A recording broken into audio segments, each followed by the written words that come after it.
You know, there are times in life when it feels like you're just hanging on for dear life. You know, you've got up high on this rope and you're just praying you don't fall, and it just feels like everything wants to bring you down. And you think about your life and it feels like it's just trying to get you to the end of your rope. You're hanging on, you're going, oh God, help. And then all of a sudden you get news that your job is cutting back and you're going, I'm gonna get fired. And all of a sudden you feel like you're just lowering down to the bottom of your rope. And then you're going, God, I can't hold on. And then you get news that your marriage is in trouble. You don't know what's going on. And oh my goodness, I'm getting to the end. I'm not gonna make it. And then you hear about your kid who's being bullied at school and you're at the bottom and you're going, oh, Lord, I can't hold on. And someone you know gets COVID, they're sick, and you're going, oh, God, help, oh, God, help.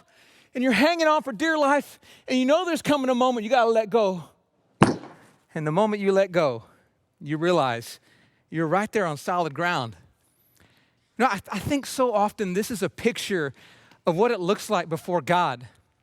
You see, God knows that we have to be at the end of our rope because we're way up there, and we're trying to hold on. We will let go because we cannot hold on to our lives forever. We are going to let go and the fall will kill us. But God knows if he could just pull us down until we get to the end of our rope, then when we let go, and we will let go, we'll see we're not that far from solid ground. We'll find our footing on the Lord Jesus Christ. And I hope that you understand this truth for yourself. And I want you to know it's not just true for you. It's true for the people of God everywhere. There is a nation called Israel, and we're going to hear a little bit of the history of Israel today, and we're going to learn about how they too had to struggle through this. And you're going to see it in the book of Amos, chapter 9. So I want you to go ahead and grab your Bible, pick it up, and turn to Amos, chapter 9.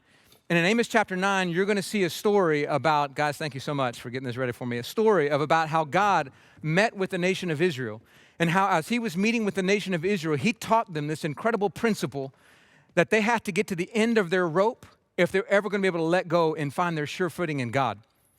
And you're going to see that God has to go through supreme measures to get them to the end of their rope. It was not an easy journey, but God didn't do it because he was mean or cruel. And by the way, the same thing is true in your life. When God gets you to the end of your rope, it is not because he's mean or cruel and wants to hurt you. It's because he knows that it's what's best for you. And you're going to see in the nation of Israel, there were parts about God's wrath and discipline that were hard. He was getting them to the end of themselves because it is the end of ourself where we find the beginning of God. And God always works in us when we stop trying to work for ourselves. And you see the nation of Israel was brought to an end, but it was so that God could move among them. So Amos chapter 9, we're going to finish up in this sermon series. This is the last Sunday where we've been going through back since June, chapter by chapter, verse by verse through the book of Amos. And in 9, you're going to see what kind of seems a little bit, honestly, extreme for Amos, where he starts with severe condemnation, but he's going to turn around and show it was just so he could save them. But when he says he's going to bring an end to the nation of Israel, God doesn't mess around. Look at verses 1 through 4. Listen to what it says. He says, I saw the Lord standing beside the altar, and he said, strike the capitals until the thresholds shake and shatter them on the heads of all the people. And those who are left of them I will kill with the sword. Not one of them shall flee away. Not one of them shall escape. If they dig into Sheol, from there my hand will take them. If they climb up to heaven, from there I will bring them down. If they hide themselves on the top of Carmel, from there I will search them out and take them. And if they hide from my sight at the bottom of the sea, there I will command the serpent, and it shall bite them. And if they go into captivity before their enemies, there I will command the sword, and it shall kill them. And I will fix my eyes upon them for evil and not for good.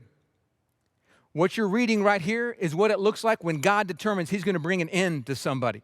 And he was bringing an end to the nation of Israel. This is the end of their rope. It says back in verse 1 that Amos had a vision of God standing beside the altar. Now, the altar that he's referring to isn't the altar in Jerusalem. Almost every scholar, as they study this, believe it's the altar in the temple of Bethel. Got to give you a little history so you know what's going on. If you've been tracking in the sermon series, you might remember this. But at the time, Amos, he was from the southern region of Judah. So the nation had divided between 10 tribes to the north, that became the nation of Israel, and 2 tribes to the south became the nation of Judah. Amos was from Judah, but he had gone to prophesy against the nation of Israel to the north. Now, if you remember the history, whenever the nation of Israel was founded, Jeroboam was the first king. He knew that it would be dangerous for the people of Israel to go back down into Judah, where Jerusalem was. They might defect, they might go back to the rightful lineage of David, and they might move back to the land of Judah. So he determined to set up false places of worship, and one of those places was in the city of Bethel. Bethel was not far from Jerusalem. And he told them, this is your new temple, this is your new altar. And he built a golden calf, set it up there and says, this is your God, come worship him. It was a false place of worship. But they went there and that's where they worshiped. And this is the first time God showed up at the altar. God did not go to that because he told them the place of worship is in Jerusalem in the holy temple. And so he did not ever go to Bethel. His presence wasn't there except this one time. But this time when he showed up in Bethel, it was not to bless the people, it was to crush the people. He said, strike the capitals until the thresholds shake and shatter them on the heads of all the people. What he's referring to is in the temple in Bethel, there were these capitals. There were things that held up the roof. So when you strike the capitals, the roof would collapse and kill all the people who were in there worshiping the golden calf, the false idol. God was saying, I'm going to make an end of all these false worshipers. But he goes on even more than that, not just the people in the temple. He says, anybody who tries to run away, anybody who tries to flee, all those who've chosen to worship falsely, I'm going to come after them and I'm going to make an end of them. He's saying, I'm going to hunt them down and it will be over. And I went into the way he talks about it, it is complete. He uses 4 things here to show the entirety of the hunt that God is going to have. There is not a place you can go in all the spiritual world or all the physical world to escape God. Starts off in verse 2, he says, if they dig down into Sheol, Sheol was the spiritual place of the dead. He says, even if they go down there, I'm going to hunt them down and I'll get them. He says, if they climb all the way up to heaven, that was the spiritual highest point. He says, you will not get away from me. I will find them and bring them down. You can go as high as you want or as low as you want in the spiritual realm. You will not get away from me. Then he moves on in verse 3 and he says, if they go to the top of Carmel, Mount Carmel was the highest point in the land of Israel. So in the earthly realm, he says, go as high as you want. You will not escape me. I will get you. And then he says, if they go down to the bottom of the sea, that's the lowest point on the earth. He says, I will still go find them and I will bite them with the serpent. In other words, you can go as high as you want, as low as you want, the spiritual world or the physical world, you will not get away. He's saying you can run, but you can't hide. Amos is talking about the omnipresence of God. And listen, if you study your Bible, what you will realize is that the omnipresence of God is a beautiful thing or a terrifying thing, depending on whether you are for God or against God. In fact, there's an incredibly similar passage to this where it talks about the exact same 4 zones from King David. But I want you to hear the difference in tone, because you're going to see that David receives it as a beautiful thing that God is omnipresent. Save your space in Amos 9. And I want to flip over to Psalm 139. I want to read verses 7 through 10. Listen to how King David talks about the omnipresence of God. And listen to the same 4 words he uses. Verse 7 of Psalm 139, he says, where shall I go from your spirit? Or where shall I flee from your presence? If I ascend to heaven, you are there. If I make my bed in Sheol, you are there. There's the whole spiritual realm, high and low. Verse 9, if I take the wings of the morning, in other words, go to the highest place, and if I dwell in the uttermost parts of the sea, in other words, the lowest place, even there your hand shall lead me, and your right hand shall hold me. Here's King David saying, if I go to heaven or Sheol, if I go to the highest point or the lowest point in the sea, you will be there to hold me and to guide me. For King David, the omnipresence of God was a beautiful thing. You flip back to Amos chapter 9, the omnipresence of God is terrifying because he is saying, there ain't nowhere you can go where I won't find you. It's over. He's bringing an end to them. The omnipresence of God, if you are against him, is a terrifying thing. But not just the omnipresence of God, also the omnipotence of God is terrifying if you are fighting against him. And this is why Amos in verses 5 through 6 of chapter 9 moves on from omnipresence to talk about the omnipotence, the all-powerful nature of God. Look at verses 5 and 6 and just see this hymn that he speaks. He says, the Lord God of hosts, he who touches the earth and it melts, and all who dwell in it mourn, and all of it rises like the Nile and sinks again like the Nile of Egypt, who builds up his upper chambers in the heavens and founds his vault upon the earth, who calls for the waters of the sea and pours them out upon the surface of the earth. The Lord is his name. This right here is known as a majestic hymn of Yahweh God, where it talks about his power. He says all God has to do is touch the earth and it melts. He can build his chambers up in the heavens himself. He can tell the water what to do and it obeys him. He is in full and total control. This is talking about the power of God. It makes me think of Genesis chapter 1, if you've ever read that, when God created. It says that God just spoke and the mountains formed and the seas came together. God just spoke it and the stars in the expanse of the heavens came up trillions of light years away and they come out because God just speaks. That's the power of our God. He is omnipotent. He is in full control. And listen, if you are for God, that is great news. But if you are against God, that is terrifying news. And what Amos is saying to Israel is you have found yourself fighting against Almighty God, and it is terrifying to fall into the hands of an omnipotent, omnipresent God who will get you and you cannot escape.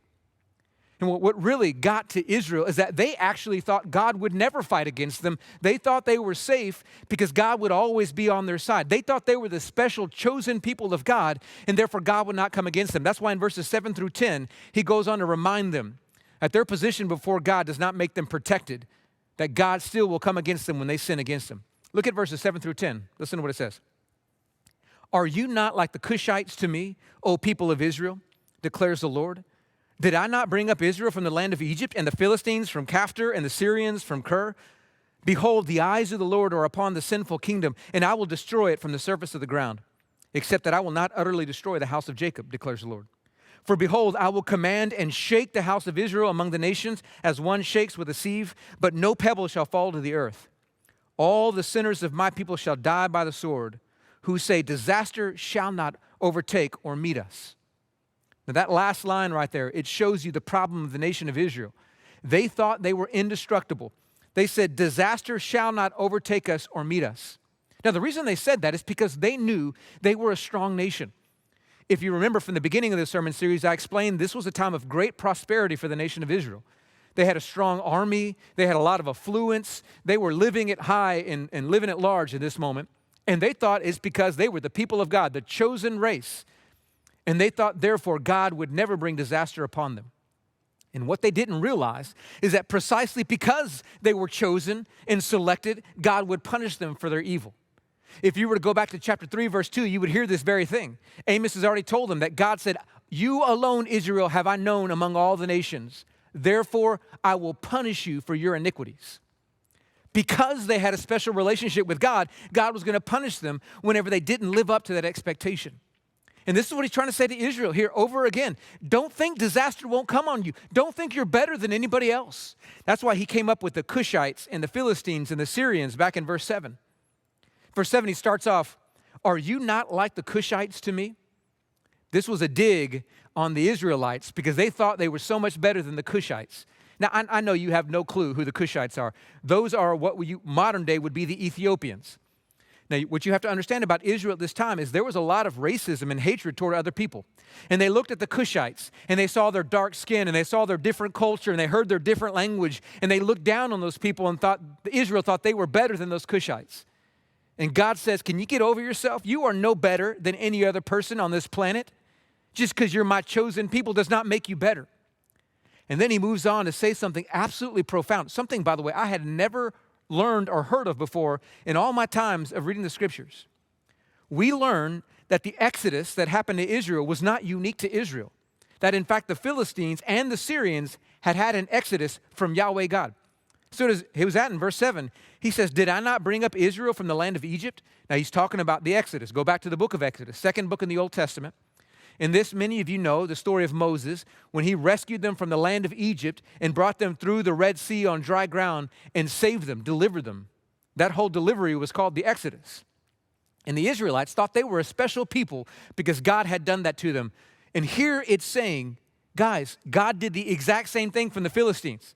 The Philistines were slaves in the land of Caphtor, and God brought an exodus and rescued them. And God did the same thing for the Syrians. They were captors in the land of Kir, slaves, and God rescued them. In other words, there was an exodus for them too.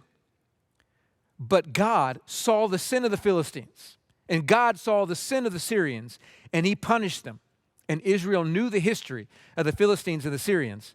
And so God looks back at them and says, do you really think that you're better than these people that you hate so much? You can see the sin of the Philistines and you think they're bad. You can see the sin of the Syrians and you think they're bad, and you can't see the sin in yourself. If I didn't spare them, I'm not going to spare you either, Israel. Amos was bringing a hard message to them, saying the end has come. There is no more rope for you to hold on to. It's over, and there's nothing you can do to stop it. Now, I want to stop here just for a moment, because I know there are some of you watching this right now, and And maybe one of the reasons why you're watching it digitally and virtually is because you're not ready to step into a church. And one of the main reasons you're not ready to step into a church is because you hate all the hellfire and brimstone preaching that you think happens in churches. And you're hearing my sermon right now and you're going, see, this is why I don't go to church. All these preachers talk about is sin and God's judgment and discipline and wrath and on and on it goes. And I thought God was a God of love, but this seems like a God of hate, and I don't want a God like that. Listen, if that's what you're hearing, that's what you're feeling, I can totally understand why. But I want to say two things that I think will be really meaningful for you. The first thing I want to say is, there is something worse than a God who punishes, and it's a wishy-washy God who doesn't punish sin. Let me explain what I mean. So I think you get this concept on earth. If there was a judge and he was handling a sentence, and let's just say that your nephew, maybe you had a nephew who's a child, was murdered by somebody, and the murderer was put on trial, and all the evidence was there showing that the guy had killed your nephew. And the time came for a verdict, and the jury said he's guilty, and then the judge says, well, you know what, man, I don't know, I feel so bad for the murderer, and I don't know, maybe I should just let him off with a warning. So God, listen, don't sin again, off you go, you're free. I guarantee you, if that was your nephew that had been murdered and you saw that judge let that guy go free, you would not be okay. You would scream for justice to happen because you want a judge who does what's right, not a wishy-washy judge that just sweeps it under the rug. It's no different with our almighty God. He would not be fair and right and just if he saw sin and just swept it under the rug and acted like it didn't happen. What's worse than a God who punishes is a God who sees sin and does nothing about it. We want a God of justice. But there's a second reason why.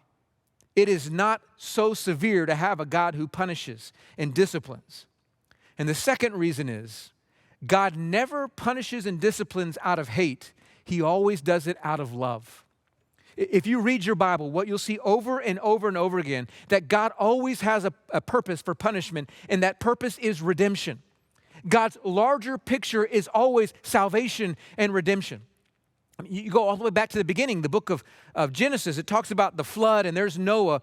And the judgment was God wiping out the majority of humanity. And there's a side where you can go, man, that's a mean God. Or you can realize the whole reason he does it is to save Noah and his family, to save a remnant, to save the righteous so they can thrive. God's purpose for judgment is to save the righteous, even if that's a few. You look at later on in the story of the people of God, and you see this again and you see with Abraham, and you got Lot and Sodom and Gomorrah, and Abraham intercedes on behalf of righteous Lot that he too would be saved, and God moves for destruction so that he can save Lot. You keep moving on to Kings and Chronicles and the story over and over and over again. You see judgment, and when they move into the promised land, you wonder, why in the world does God command the destruction of these enemy nations? And you realize it's not because he's hate-filled, it's because he's trying to protect his people. He's trying to protect the righteous people so that the world can know the goodness of God. Then you flip over to the New Testament, and you hear the story of Jesus. And you hear that the Father would put all the wrath of mankind upon his own Son and have his own Son murdered brutally. And you go, what kind of God is that? It's the kind of God that loves us and knows that he has to do this to his Son so that you and I, the remnant, might be saved. His purpose for condemning his Son and putting his Son under wrath was not punishment, but it was salvation and redemption. The whole storyline of the Bible is God over and over and over using punishment and discipline to snap humanity back into its senses, to turn to him so that he can save. It was always about the remnant. In fact, you got a little glimpse of that back in verse 8. Maybe you missed it. Look back at verse 8 and read it again with me. It said, behold, the eyes of the Lord are upon the sinful kingdom, talking about Israel, and I will destroy it from the surface of the ground, except that I will not utterly destroy the house of Jacob, declares the Lord. He says, I'm going to destroy the nation of Israel, but not completely. There's a remnant that I'm going to protect. And I'm trying to take Israel to the end of its rope so that remnant, when they let go, and they will let go, they'll find their footing upon me, the rock. And that's why in verses 11 through 15, you're about to see an utterly different tone from Amos. We have had 8.5 chapters of hellfire and brimstone coming against the nation of Israel with all this condemnation, but just listen to how the book ends. because it is so radically different. Verse 11 says, in that day I will raise up the booth of David that has fallen and repair its breaches and raise up its ruins and rebuild it as in the days of old, that they may possess the remnant of Edom and all the nations who are called by my name, declares the Lord who does this. Behold, the days are coming, declares the Lord, when the plowman shall overtake the reaper and the treader of grapes, him who sows the seed. And the mountains shall drip with sweet wine, and all the hills shall flow with it. I will restore the fortunes of my people Israel, and they shall rebuild the ruined cities and inhabit them. They shall plant vineyards and drink their wine, and they shall make gardens and eat their fruit. I will plant them on their land, and they shall never again be uprooted out of the land I have given them, says the Lord your God. He says there's coming a moment. The days are coming when I'll make all things right, and everything will be beautiful, and I'll do this for you, forsaken Israel. This is such an incredibly different tone. In fact, there are many scholars who, when they read verses 11 through 15, they go, there is no way that was written by that dude Amos. It's just too different. So they make assumptions that, well, this must have been written sometime later, like Amos ends in verse 10 with hellfire and brimstone, and then somebody later goes, well, that's too rugged of an ending, so they insert verses 11 through 15 to make it end a little lighter. And they say it wasn't really Amos who wrote that. I don't buy that. Let me tell you why I don't buy it. Because Amos had already put a seed of this earlier in the book. In fact, if you were to go back to chapter 5, verses 14 and 15, you're going to see just a little bit of seed in there to germinate into verses 11 through 15 of chapter 9. Read them with me, chapter 5, verses 14 and 15. He says, seek good and not evil, that you may live. And so the Lord, the God of hosts, will be with you, as you have said.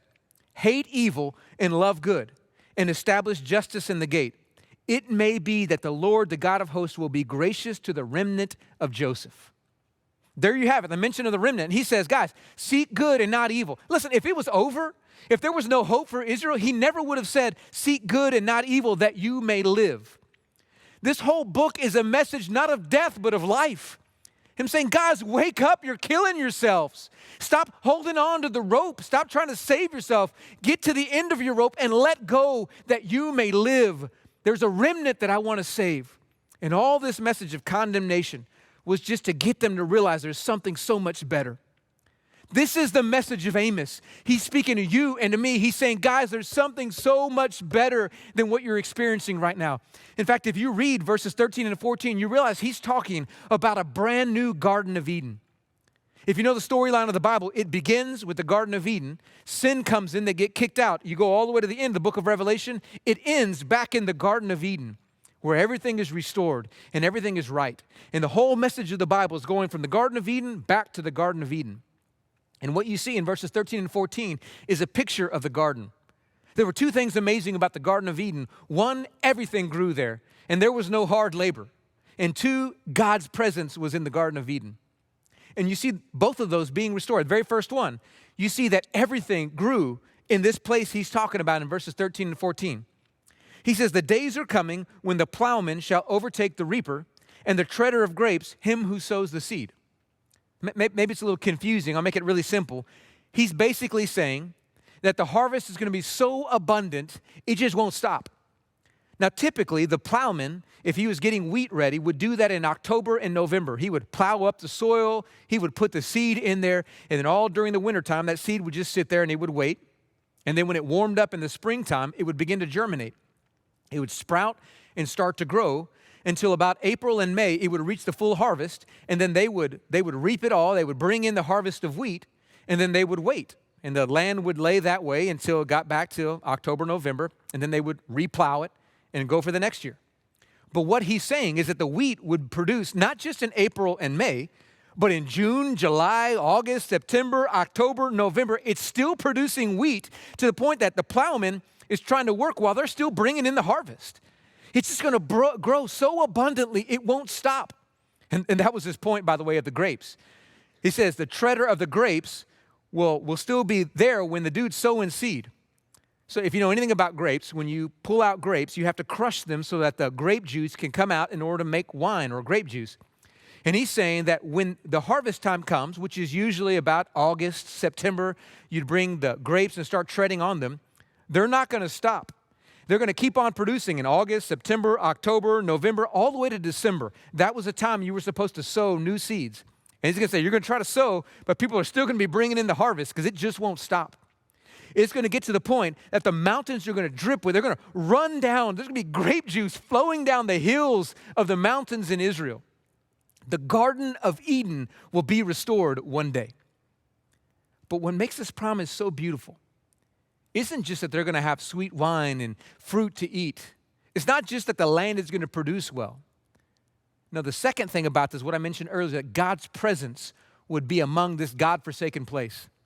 That's actually what he was getting back at in verse 11 when he said, in that day I will raise up the booth of David that is fallen and repair its breaches and raise up its ruins and rebuild it as in the days of old.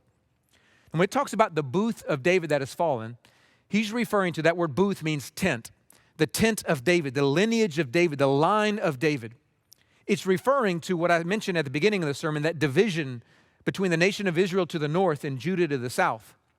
Under King David, he brought all 12 tribes together and they became one strong nation, but it only lasted for 2 generations. By the time his grandson came, Rehoboam, wrecked the nation, the 10 tribes became Israel to the north, 2 tribes became Judah to the south, and the booth of David, the tent of David, had fallen over Israel to the north. And it wrecked them spiritually, because God's presence wasn't with them. God dwelt in Jerusalem, in the holy temple down in Judah. God was no longer with the people of Israel. His presence left them, as what we mentioned last week in the sermon. And here they are, God forsaken, with this broken, fallen tent of David.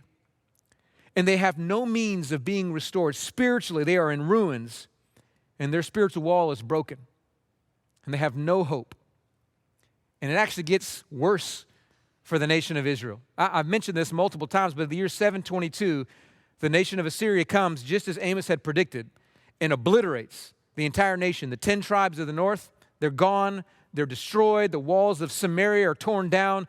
All the people, the majority of the people are exiled from the land, taken out in shame and brokenness. But there's something you may not know that happened. Assyria was a really powerful nation for a reason. They were smart, they were shrewd. And they knew that if they wanted to make sure Israel never rose to power again, then they didn't just remove and exile the leaders of the nation. They would bring in foreigners. And they forced the remaining Israelites to intermarry with all these foreigners. So they would become a mixed race people and no longer have national identity. And so the nation of Israel became a mixed race with a whole bunch of other nations, and they became known as the Samaritans because they lived in the land of Samaria. And the Jewish people to the south began to look at the Samaritans as utterly God-forsaken. Not only had they abandoned the holy temple, now they didn't even have the bloodline any longer. Now they were a mixed race. They were broken people. They didn't have the purity of the lineage. They didn't have King David. They were God-forsaken entirely. And so you have the Samaritans dwelling in this land, feeling like the land is broken, their spirits are broken, and God is nowhere to be found. Until 750 years later, there is someone from the lineage of David who walks through the land of Samaria, and he walks up to a Samaritan woman of all places, and he shares with her some remarkable news. I want to finish by jumping over to the Gospel of John chapter 4. It's a story about Jesus as he's passing through the land of Samaria, this God-forsaken place with these Samaritan people that the Jews hate. And he walks up to this woman, and this woman feels God-forsaken. She's at the end of her rope. She is walking in adultery, had multiple relationships. She is shunned by her people. She has to go draw water in the middle of the day because no one else wants her to be around in the cool of the morning. And here she is trying to draw water in the middle of the day, and Jesus walks up to her and asks for water. And the woman says, "What are you doing talking to me? You're a Jew. I'm a Samaritan. Jewish men don't talk to Samaritan women." And Jesus says, "I got something incredible for you. I got living water that if you drink from, you will never thirst again." And this woman says, "Well, how do I have it?" And Jesus says, "Well, go ahead and bring your husband." And she realizes she's trapped. She says, "I don't have a husband." He says, "You're right. I know about all your adultery. I know about all your problems and all your shame and all your guilt." And this woman recognizes she's in the middle of a conversation with a prophet. And I want you to listen to what she says. John chapter 4, verse 19. It says, "The woman said to him, 'Sir, I perceive that you are a prophet. Our fathers worshiped on this mountain, but you say that in Jerusalem is a place where people ought to worship.' And Jesus said to her, "Woman, believe me, the hour is coming when neither on this mountain nor in Jerusalem will you worship the Father, because you worship what you do not know, but we worship what we know, for salvation is from the Jews. But the hour is coming and is now here when the true worshipers will worship the Father in spirit and truth, for the Father is seeking such people to worship him. God is spirit, and those who worship him must worship in spirit and truth." And the woman said to him, "Well, I know that Messiah is coming, he who is called Christ, and when he comes, he will tell us all things. He'll save us." And Jesus said to her, "I who speak to you am him. I am the one you've been waiting for. You've been destitute. You've been waiting for the booth of David to be restored from its brokenness. And I am the one who comes from the lineage of David. I am the Messiah, and the Father is seeking you because he wants you. You are no longer God-forsaken. I'm inviting you into the house." And this woman is overwhelmed that finally it has come to the Samaritans, these God-forsaken people. And she goes back to her town and she tells all the people about it, says, "Come, I found the prophet, the one who's to save us." And the whole town comes out to meet this guy Jesus, to see who he is. And I want you to see how the presence of God falls upon these God-forsaken people. Look at verses 39 to 42. Listen to what it says. It says, "Many Samaritans from that town believed in him because of the woman's testimony. He told me all that I ever did." So when the Samaritans came to him, they asked him to stay with them. And he stayed there 2 days, and many more believed because of his word. And they said to the woman, I love this, "It's no longer because of what you said that we believe, for we have heard for ourselves, and we know that this indeed is the Savior of the world. This is the Messiah, the one who's come to save us. We've seen God's presence, and Eden has come to us." This is what it looks like for God to redeem. Listen, all that God did in the nation of Israel to punish them, to correct them, wasn't because he hated them. It wasn't because he was angry. It was because he had a plan of redemption. But he had to get these Jewish people to the end of themselves, to the end of their rope when they knew they were broken, when they knew they couldn't save themselves. He had to take them down to the bottom so that when they released the rope, they could see the Savior of the world who would catch them on firm footing. And the same message God has for that Samaritan woman, he has for you. Listen, I don't know what your life's been like. I know there are many of you watching this and you've had a lot of hardship. Let me tell you, God does not waste any hard moment in our lives. He always has a purpose. He causes all things to work together for the good of those who love him and are called according to his purpose, including our hardest moments. And there are times when we're at the top of that rope clinging on and God is saying, "No, I got to get you to the end of your rope. Because until you get to the end of yourself, you're never going to see the beginning of me." And he's just waiting for us to stop fighting and to let go and to trust. And I wonder, are you willing? I heard a story about a moment at a swimming pool where there was a child who was in the middle of the swimming pool, and this child, it looked like, was drowning. And there was a gentleman who was watching this take place, and he saw the child in the water, and the child obviously couldn't swim, and the child was kicking and screaming and flailing around. But he noticed there was a lifeguard right there. So, okay, well, the lifeguard's going to come in there and save the kid. But as he's watching and he's hearing this child scream and flail around, he notices that the lifeguard is staring at the child, but he's not doing anything. And so the man sees it, and he starts screaming, hey, guy, look, the child, you see the child, he's suffering, get him, save him. And the lifeguard doesn't even look at the man. He's looking at the child, watching him flail around and kick and scream, but he's doing nothing. He's just waiting and waiting and waiting. And finally, this man seeing this going, man, the lifeguard's not going to do anything. What's going on? So he runs over, and he's going to try to do something to push the lifeguard or save the kid or do something. But by the time he gets there, he notices he's too late. The child is exhausted, and he's begun to sink. But right when that child was starting to sink, that's when the lifeguard dove in, picked him up, dragged him off, and pulled him out of the water. And that guy was livid. He's like, "What are you doing? You get paid to watch that. I saw you look at that child. Why did you wait so long to save him?" And the lifeguard, he didn't get angry. He just told the guy, "Listen, I've been at this job long enough. I know what would happen if I jumped in there when that kid is kicking and flailing around, that he would kick me and punch me and pull me down, and we were both going to die. I had to wait for that kid to stop fighting before I could get in there and save him." And I think that's exactly what God is saying to you. There are some of you right now, and you are kicking and screaming and flailing around, and you are trying so hard to save yourself, so hard not to drown. You are clinging onto that rope, and he's saying, would you just stop fighting? I'm just waiting to save you when you give up your fight.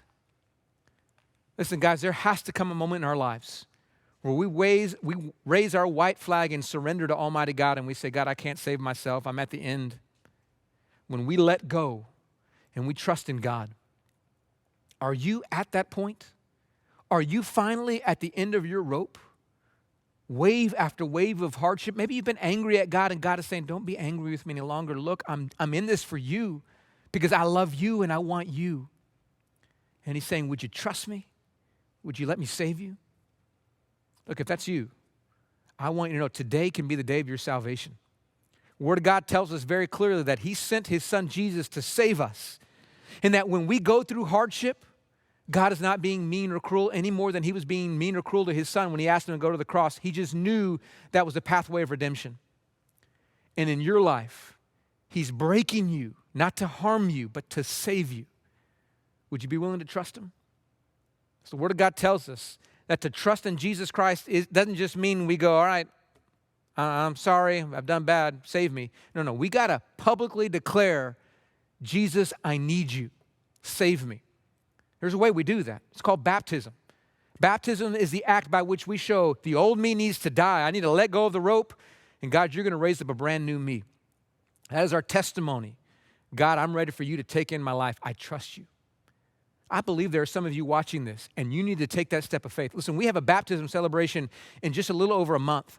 We're going to go to our annual church-wide baptism celebration at Lake Viridian in Arlington.